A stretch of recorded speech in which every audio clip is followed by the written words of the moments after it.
अब आगे बढ़ते हैं। थोड़ी देर में बागेश्वर बाबा करेंगे हनुमंत कथा। पटना में बाबा के दरबार का अंतिम दिन है आज और 29 से 30 मई को अहमदाबाद में दरबार लगेगा, ये भी जानकारी मिल रही है। यानी कि पटना के बाद सीधे बाबा जो है आपको अहमदाबाद में नजर आएंगे। 29 से 30 मई की तारीख तय की गई है। चौथा दिन है आज धीरेन्द्र शास्त्री की कथा का। हनुमंत कथा करने के लिए वो पटना में 4 दिन से मौजूद हैं। अमिताभ ओझा इस वक्त हमारे साथ मौजूद हैं। अमिताभ, बाबा की धीरेन्द्र शास्त्री की कथा का आज आखिरी दिन है, तो आज क्या क्या होने वाला है?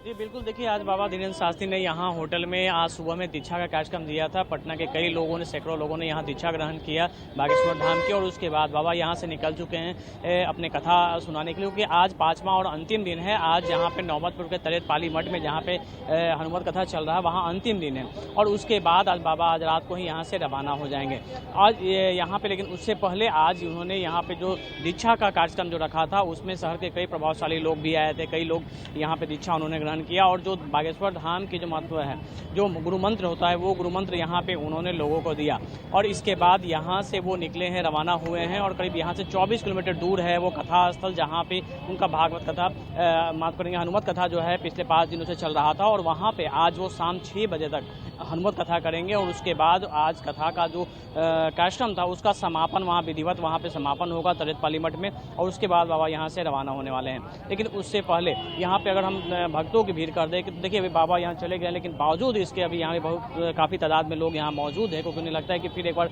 लौट के यहाँ पे आएंगे और उसके बाद वो यहाँ से निकलेंगे।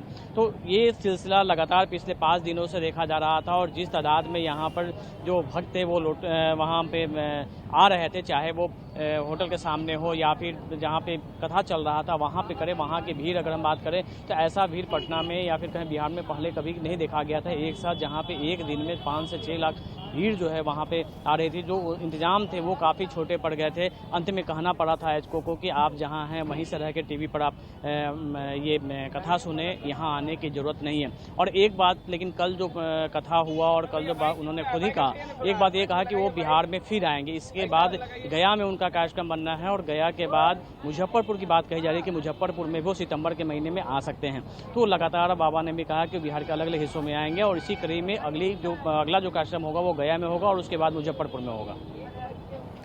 लेकिन विवाद भी खूब देखने को मिला है अमिताभ इस दौरान, चाहे वो बिहार की राजनीति बढ़ती हुई दिखाई दी हो या फिर पोस्टर्स पर कालिख का मामला हो।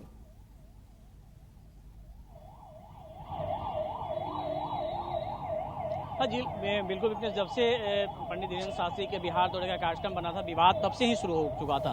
कई सियासी मायने भी इसके निकाले जा रहे थे, और कल जिस तरीके से अलग अलग हिस्सों में पोस्टरों पे कालिख पोते गए, चोर 420 लिखा गया, और इसे शरारती तत्वों की हरकत बताया जा सकता है। जैसे ही प्रशासन को जानकारी मिली तुरंत उन पोस्टरों को हटा दिया गया था, और इससे पहले भी 13 मई से कार्यक्रम शुरू हुआ था, और उससे पहले भी कई जगह में पोस्टर, कई इलाकों में पोस्टर फाटने के वीडियो वायरल हुए थे, और उसको लेकर काफ़ी बवाल ही मचा था।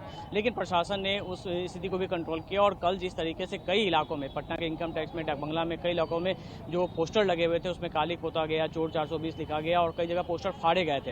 हालांकि प्रशासन को जैसे ही बनक मिली उन्होंने पोस्टर को हटा दिया गया और विवाद थमने से बचा लिया था। विवाद लगातार हो रहा था, और देखिए सियासी समीकरण की बात करें तो जब से धीरेन्द्र शास्त्री का कार्यक्रम यहाँ से हुआ था 2 गुटों में बच चुका था। अगर हम बात करें तो बीजेपी के नेता जहां आओ भगत में लगे हुए थे, वहीं दूसरी तरफ तमाम महागठबंधन के कई बड़े नेता खुल के विरोध कर रहे थे, चाहे वो तेज प्रताप यादव हो या फिर शिक्षा मंत्री चंद्रशेखर हो, आरजेडी के जो प्रदेश अध्यक्ष है जगदानंद हो, कई मंत्रियों ने तो गिरफ्तारी तक की बात कही हुई थी। लेकिन इन सब के परे आयोजकों ने यहाँ पे विपक्षी दल के नेताओं को भी कथा में शामिल होने का न्योता दिया, और एक कोशिश की कि ये भागवत कथा है, ये हनुमत कथा है, और इसे कथा के रूप में ही लेना चाहिए, इसमें राजनीति नहीं हो। लेकिन जिस तरीके से लगातार धीरेन्द्र शास्त्री। नमस्कार, मैं हूं मानक गुप्ता। अगर आपको हमारा ये वीडियो पसंद आया हो तो इसे लाइक और शेयर जरूर करें, और हाँ, हमें सब्सक्राइब और फॉलो करना ना भूलें, ताकि आप देश और दुनिया की कोई खबर मिस ना करें। तो जुड़े रहिए हमारे साथ और देखते रहिए News 24।